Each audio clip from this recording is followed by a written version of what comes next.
உழைக்க வேண்டிய வயதில் உழைக்காம தூங்கி வச்சால் வருமானம் வர வேண்டிய காலத்தில் உறுதியாக இதையும் வளர்க்க இன்வெஸ்ட்மெண்ட் அப்படின்றது வாய்ப்பு கிடைக்கக்கூடிய இடத்தை நீங்கள் தக்க வச்சுக்கணும். இந்த வாய்ப்பு திரும்ப திரும்ப நமக்கு அமையாது. கிடைக்கும் வாய்ப்பை எவ்வளவு ஒரு தக்க வைக்கின்றோமோ அவன் தான் இருக்கிறாங்க. அநேகமாக இந்த கம்பெனி உதவி கம்பெனி நிறுவனத்துக்காக மேலும் மேலும் சப்போர்ட் பண்ண எதிர்பார்க்கணும். It's opportunity. இவங்க சப்போர்ட் பண்ண நீங்கள் இதில் பயன்படணும். என்ன பண்ணுறேன் அதனால வாழையடி வாழையாக வளர வேண்டும். நான் அடிக்கடி சொல்ற வார்த்தை ஒரு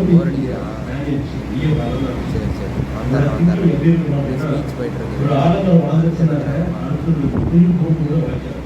ஆனால் வாழை மரம் அதுக்குள்ள வந்து இந்த நிறுவனம்